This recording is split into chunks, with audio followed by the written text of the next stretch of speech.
Salutations, and welcome to another episode of OXYWORD. I'm your host, Joel Wilborn. This is a different type of interview, and I've given the individual an opportunity to describe the situation that's going on.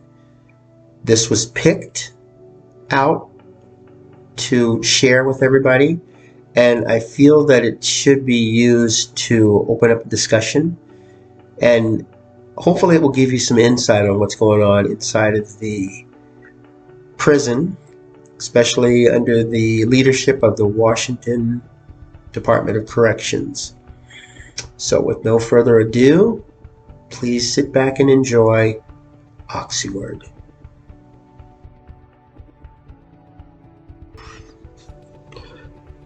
Okay, welcome.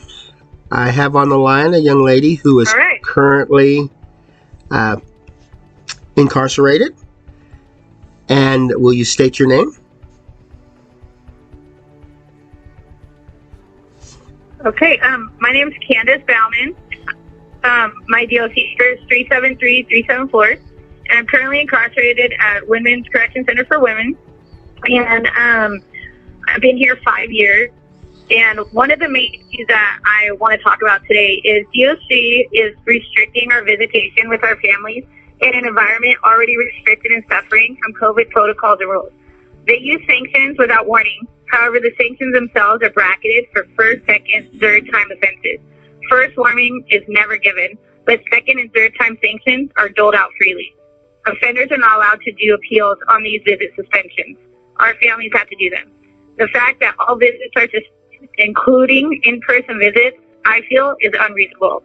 2 years since I have seen my 11 and 14-year-old boys, and 4 days before the video visit was suspended. Therefore, the subjective rules caused me not to be able to have an in-person visit. 4 days, not 2 weeks, not a month. I hadn't seen my kids in 2 years, and they literally suspended my visits 4 days before I'd be able to hold and hug my 11 and 14-year-old boys, because they weren't wearing t-shirts on a video visit. Video visits are at home. They're on a laptop, and my boys don't wear shirts. And it was definitely not seen as nudity or indecent exposure, and that's the rule that they suspended my visits on. I feel like these rules are subjective and up for interpretation, and I don't have any ability to appeal that decision. Okay, so that's my first issue. Do you want me to go on with the second one? Yes, go on and cover all of these issues. We're listening. Okay. And then my second issue is recently we have been limited the amount of time outside and in the day room without a clear reason why. A system that has been in place since COVID started is now cut in half. Sensory deprivation is a real thing in CCU, a closed custody unit. And I feel offenders in SPEG are given the same liberties we are in general population housing units. This is quoted from the CUS that the reason for this limited yard time is to stop other offenders from hanging out or associating with their girlfriends or friends.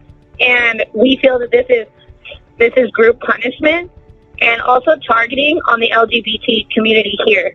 And I feel that yard time, we should be getting more yard time, not less, especially since we don't get to go outside very often. The third issue that I like to talk about is I am a non-conforming transgender, and therefore I don't use a he or she pronoun. I use my name, which is Candice, or as the officers say, Baughman. The LGBT community and specific individuals in CCU, including myself, are negatively targeted on an everyday basis. Discrimination against my sexual orientation and my gender preference is illegal and against DOC policy, yet instances are documented every day by myself and other individuals in the unit. We use the grievance process and the ombudsman, and we're not seeing any resolution. CEO targeting and comments where they're asking about our relationship status and inappropriate questions about our gender preferences are happening on an everyday basis. We're not allowed to live with our girlfriends, talk to our girlfriends, and the First Amendment rights here in the United States says that we have the right to association. Therefore, they're stopping that right here in the prison just because they want to. When I am grieving this, and I'm not getting any resolution from grievances, I'm getting infractions. I'm to the point where I got an infraction the other day in the Dayroom for taking a bite of food at the microwave.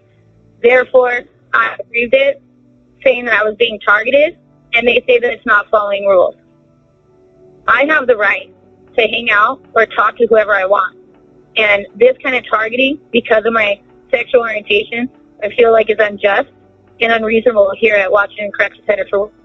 And I need people to help me stand up. Separations and isolation from the people that I hang out with causes social anxiety and issues just walking across campus. That's my third issue.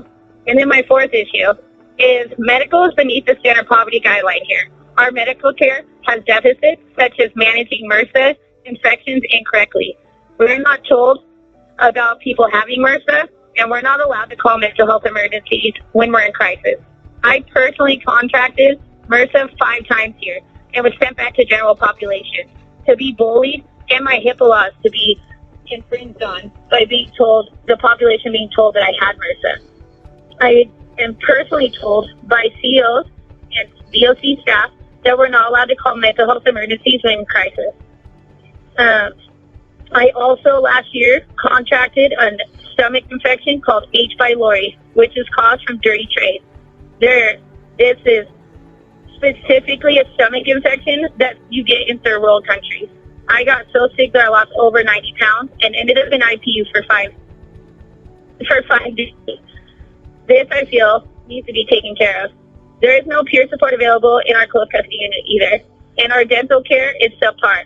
We lose teeth every day. I hear inmates talk about losing teeth on an everyday basis.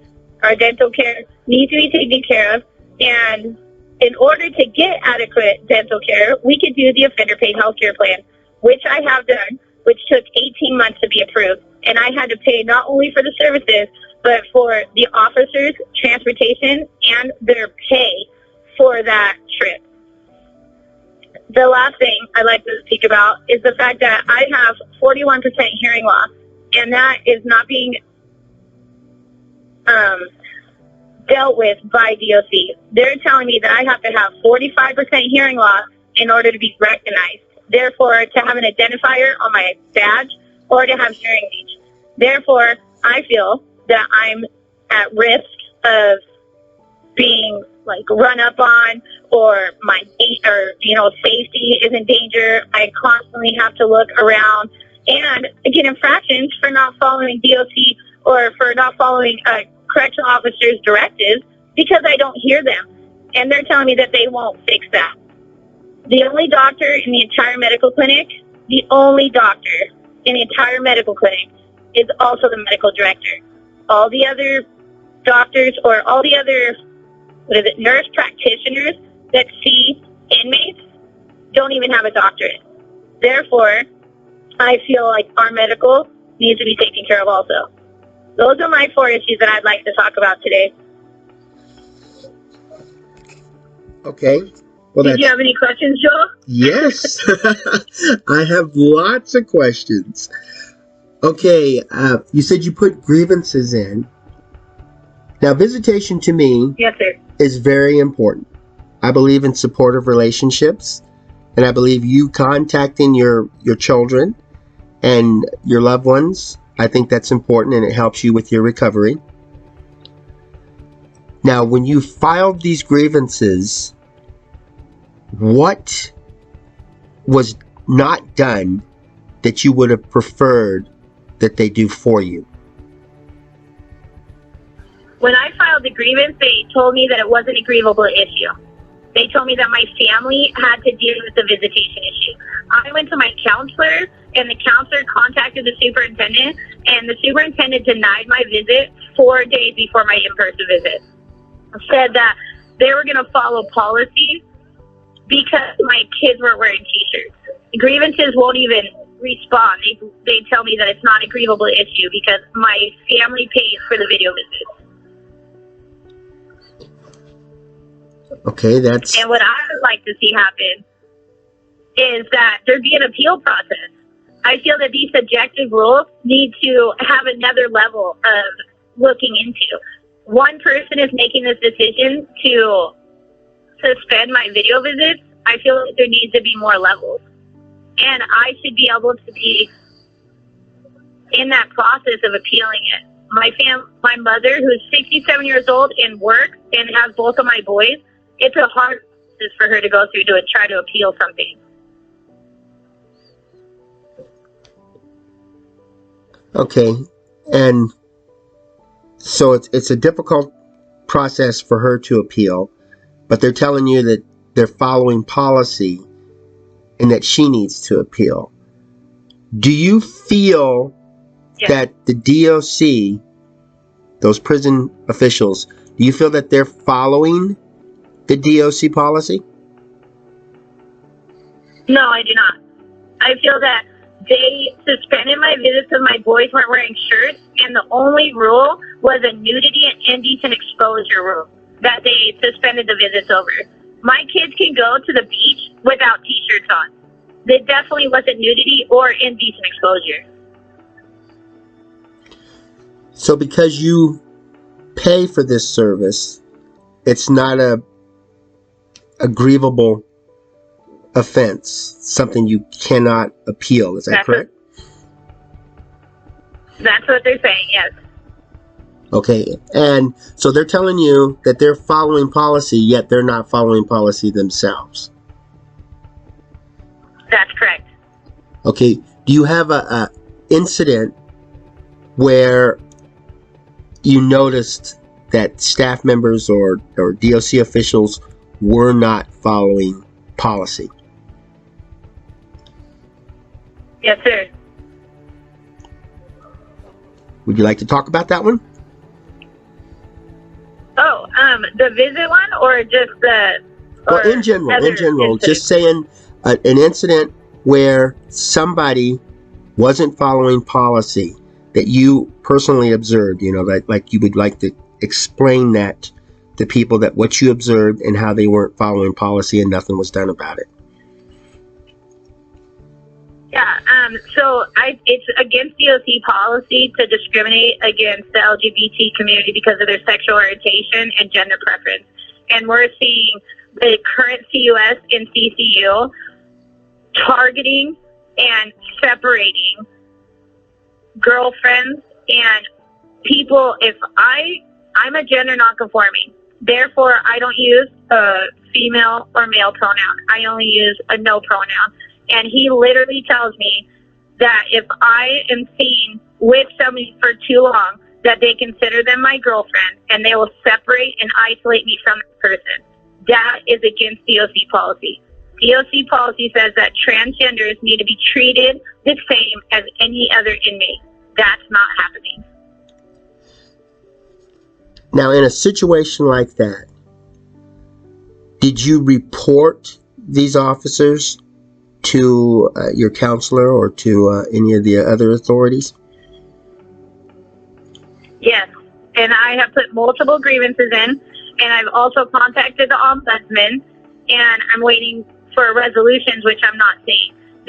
My last grievance I put down that my First Amendment right was being violated, and that DOC policy was being violated, that I was not allowed to talk to a specific offender because of my LGBT community specific gender orientation.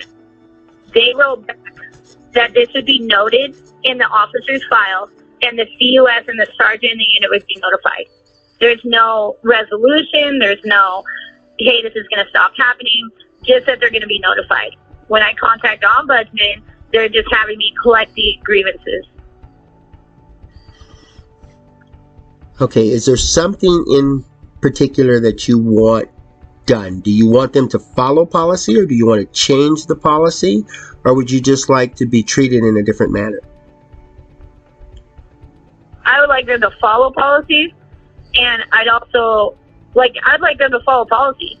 They're definitely discriminating against me and other transgenders to where we're getting infracted and getting sanctions because they're targeting us because of our sexual orientation.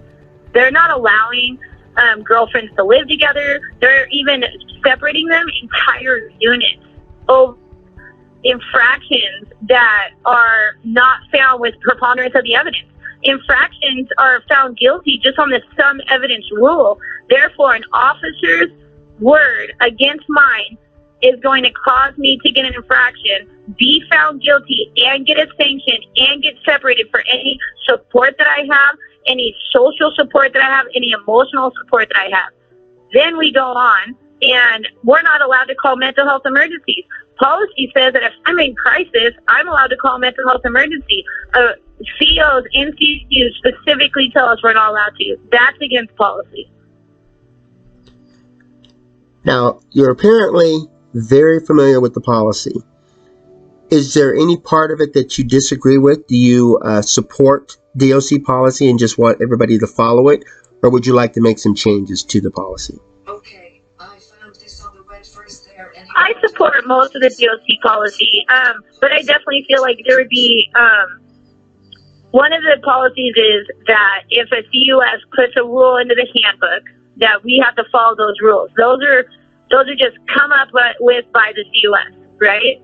And so that policy that the CUS can put anything in a handbook and we have to follow it is an issue. They shouldn't be able to just come up with rules and put in a handbook. Second, they're not allowing girlfriends to live together if they have 244s or 504 infractions. There's no policy against that. They're making a decision on that, and there is no policy for that. Now, the final thing I want to discuss here is what changes would you like to see for the whole community? I know you're specifying a certain group of folks, but do you see problems as a whole, like those people that are not part of the that LGBT group? Do you see them being treated better or something? TCU tends to have a lot of transgenders, but our entire unit is being limited those yard times and those dayroom times. And so since you have 60 seconds remaining, we had 60 seconds remaining, but we had where we could go out to yard every day. Now we're only allowed out to yard once a day, and I think that is something that needs to be changed. That sounds great. Well, I wish you the best on your journey, and we'll do what we can to help you out on that. Is there anything you want to say before we end? Oh, you're welcome. Any final thoughts here? No, just thank you. You have 30 seconds remaining. I look forward to anybody contacting me on JPay. I look forward to working with you, and I just want to see changes for the whole community, not just myself, and that's why I'm sitting here advocating. And I'm just really excited for anybody that wants to stand up for inmates and the elimination of mass incarceration here in the United States. It's a big cause, and I stand up for it 100%. Okay. Well, thank you, and you have yourself a wonderful day, and thanks for the interview, and thanks for your work that you're doing inside that prison. Keep it up.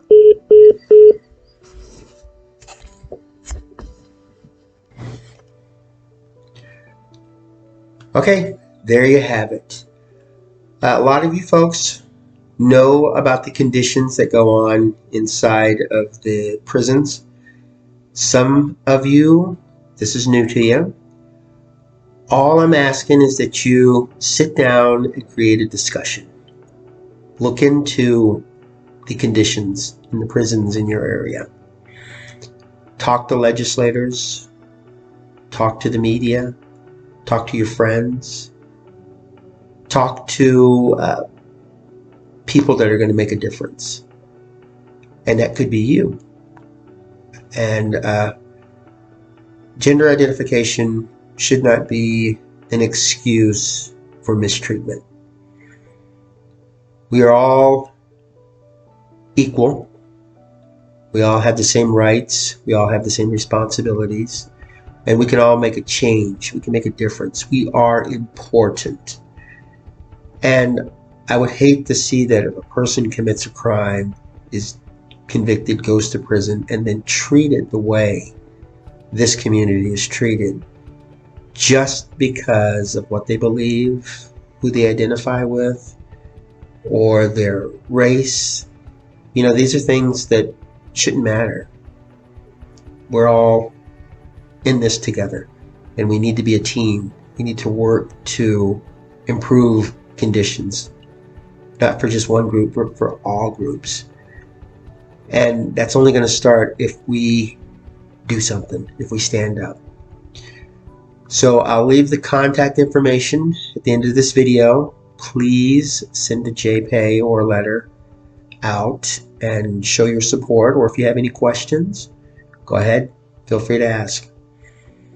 Thanks for tuning in to OXYWORD, and please go out and make a difference.